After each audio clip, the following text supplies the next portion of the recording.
Assalamualaikum warahmatullahi wabarakatuh. Perkenalkan, nama saya Putri Cahyani Tribuana. Saya dari kelas C421 dengan NPM 10221069. Di sini saya akan menjelaskan kembali beberapa materi sebelumnya pada mata kuliah Pendidikan Agama Islam. Lalu di sini ada isi presentasi yang akan disampaikan. Ada yang pertama Marifatul Quran, yang kedua Tarifatul Quran, yang ketiga Asmaul Quran, lalu yang keempat Mubtada Al-Iman Bil Quran, ada manfaat, serta yang terakhir ada penutup. Yang pertama ada Marifatul Quran atau definisi Tarifatul Quran. Para ulama menyebut definisi Al-Quran adalah sebagai kalam atau firman Allah yang diturunkan kepada Nabi Muhammad SAW yang pemahamannya merupakan suatu ibadah. Bila disebut nama Al-Quran mengandung beberapa harakat seperti kalamullah, mukjizat diturunkan kepada hati Nabi, disampaikan secara mutawir, dan membacanya adalah ibadah. Al-Quran adalah kalamullah. Hal ini memberikan pengertian bahwa Al-Quran bukanlah merupakan ucapan maupun gubahan Nabi Muhammad SAW, malaikat maupun manusia atau makhluk lain. Al-Quran adalah firman Allah yang diturunkan melalui wahyu. Keberadaannya sebagai wahyu pemberian jaminan kesempurnaan dan kebebasan dari kekurangan sebagaimana yang ada pada semua kitab selainnya. Kebenarannya yang ada di dalamnya adalah mutlak. Marifah Al-Quran atau mengenal Al-Quran merupakan kalamullah dan kitab lengkap sebagai pedoman yang menjelaskan hukum-hukum syariat dari segi halal, haram, dan hal yang lainnya berhubungan dengan kehidupan manusia. Al-Quran memerankan fungsi utama dalam mendidik dan mentarbiyah jiwa-jiwa manusia agar menjadi hamba Allah yang sebenar-benarnya. Lalu selanjutnya memiliki mukjizat. Mukjizat adalah hal luar biasa yang diberikan kepada para nabi sebagai bukti kenabian.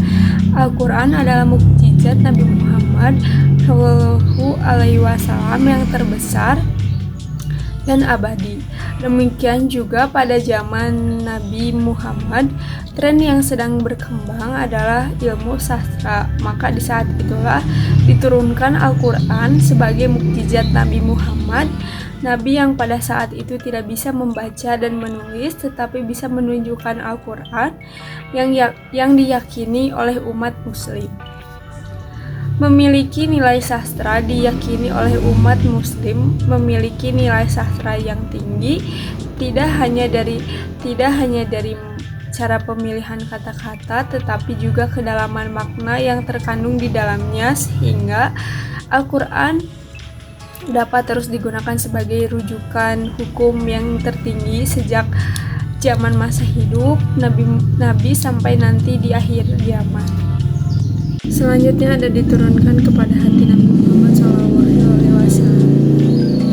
Keberadaannya sebagai wahyu yang diturunkan ke dalam hati Nabi memberikan pengertian bahwa ia bukan sekedar dibaca atau dihafal dengan lisan Al-Quran.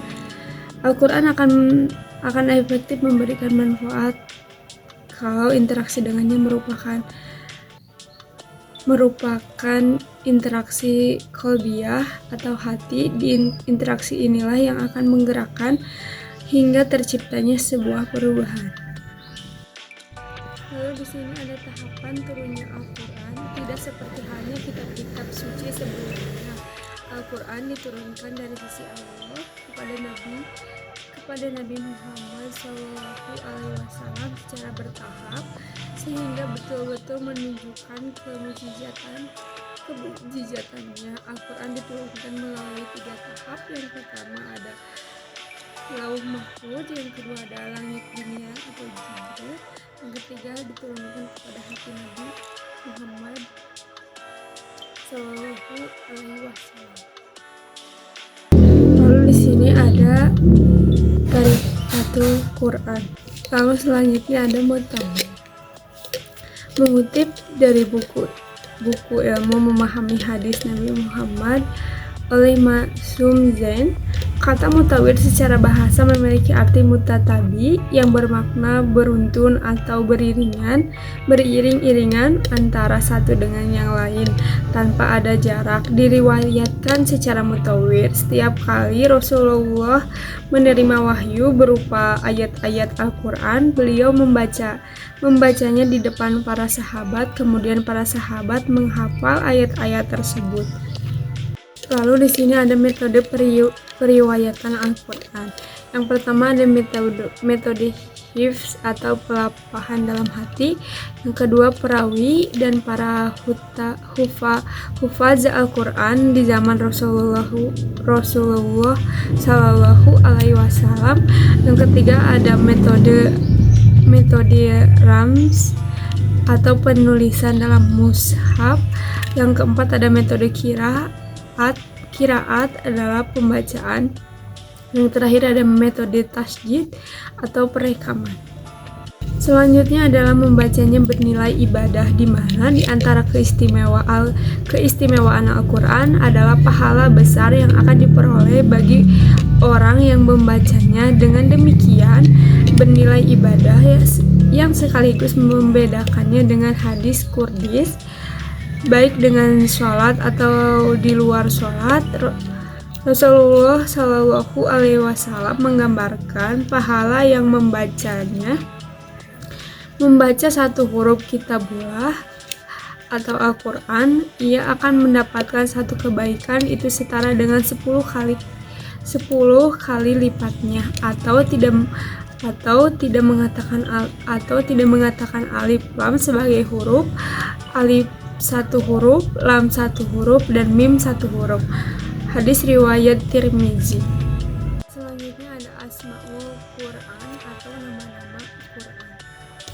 Selanjutnya ada Asmaul Quran atau nama-nama Al-Quran. Yang pertama ada fungsi Al-Quran, yang kedua ada kitab berita dan kabar, yang ketiga ada kitab hukum dan aturan, serta yang keempat ada kitab ilmu pengetahuan, dan yang terakhir ada kitab tarbiyah dan kitab jihad. Selanjutnya ada nama-nama Al-Quran yang barusan disebutkan. Yang pertama dikutip dari buku pengetahuan Al-Quran dan wawasan, serta mengandung kitab suci Al-Quran. Kandungannya kitab suci Al-Quran.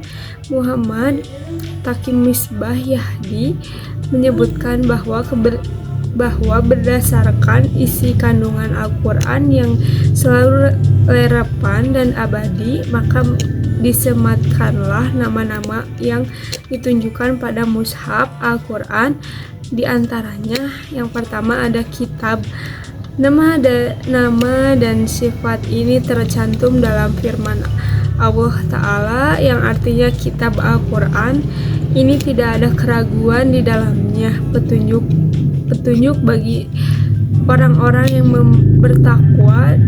Quran surat Al-Baqarah ayat 2. Lalu yang kedua ada Al-Huda atau petunjuk, di mana nama-nama atau sifat ini diantaranya tercantum dalam ayat kedua dari surat Al-Baqarah. Di atas juga tercantum dalam firman Allah Ta'ala yang artinya, hai manusia, sesungguhnya telah datang kepadamu pelajaran dari Tuhanmu dan penyembuh bagi penyakit-penyakit yang berada dalam dada, dan petunjuk serta rahmat bagi orang-orang yang beriman. Quran surat Yunus ayat 57. Selanjutnya ada Ar-Rahman.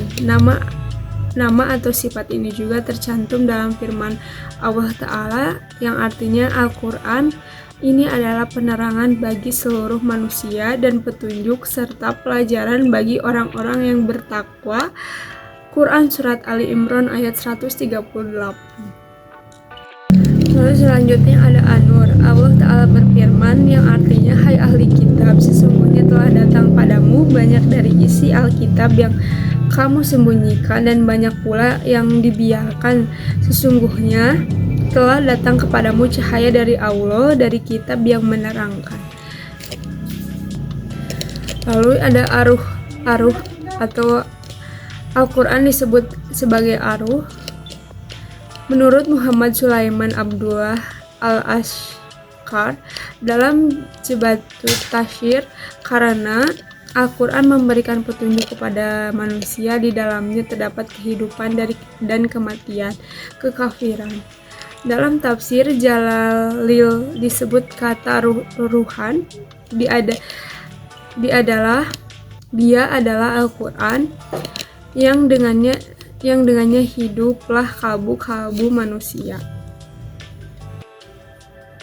Lalu selanjutnya ada fungsi Al-Quran, di mana Al-Quran adalah kitab suci terakhir yang diturunkan Allah kepada manusia dan memiliki banyak fungsi bagi umat manusia. Di antaranya, yang pertama ada sebagai petunjuk hidup, yang kedua ada sebagai sumber ilmu, dan ketiga sebagai obat penyakit hati, yang keempat sebagai pemisah, dan yang kelima sebagai nasihat, serta yang selanjutnya sebagai ilmu pengetahuan dan ilmu pembeda.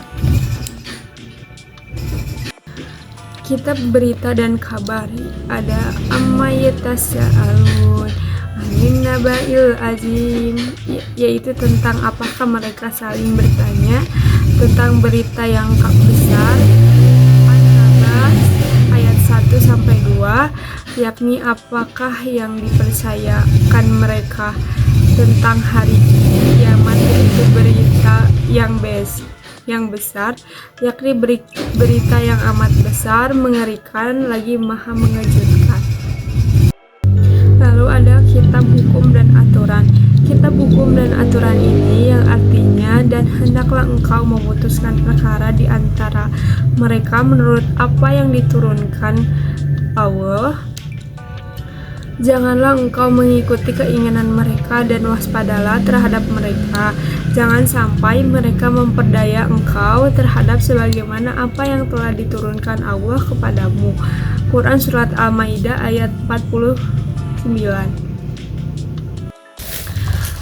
Muhtada al-iman bil Quran, tuntutan iman kepada Al-Quran, diantaranya yang pertama ada tarbiyatun nafsun bihi, yang kedua at-taslimu li ahamihi, yang ketiga ada waktu ilahi, yang terakhir ada komatuhu fil ardi.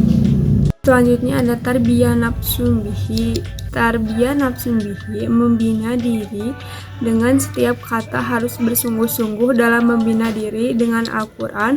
Dengan begitu semoga kita menjadi pengikut ajaran Allah yang sempurna ilmu dan ketakwaannya. Dalam surat Al-Imran ayat 79, Allah berfirman yang artinya, hendaklah kamu menjadi orang-orang rabani karena kamu selalu mengajarkan Alkitab, dan sebabnya kamu tetap mempelajarinya. Selanjutnya ada at-taslimu li ahkamihi, tunduk kepada hukum-hukumnya. Hendaklah pantas bagi orang-orang yang menyatakan diri beriman kepada Al-Quran jika tidak tunduk dan menerima hukum-hukumnya. Allah Ta'ala berfirman dalam surat Al-Ahzab ayat 36. Lalu selanjutnya ada ad-dawatul alaihi, atau menyuruh manusia kepadanya. Maksud diturunkannya Al-Quran adalah sebagai petunjuk bagi umat manusia, ialah risalah Allah yang harusnya disampaikan oleh para rasul kepada seluruh manusia tanpa kecuali. Allah Ta'ala berfirman yang artinya, sesungguhnya Allah tidak memberi petunjuk kepada orang-orang kafir. Quran Surat Al-Maidah ayat 67. Sebagaimana umat Rasulullah Muhammad Shallallahu Alaihi Wasallam, kita pun berkewajiban untuk mendakwakannya. Beliau bersabda, yang artinya, sampaikanlah oleh kalian diriku sekalipun satu ayat. Hadis riwayat Bukhari.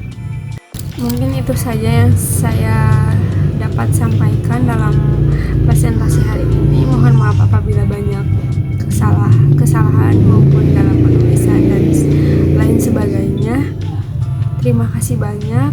Semoga video ini bermanfaat untuk kita semua. Wassalamualaikum warahmatullahi wabarakatuh. See you guys.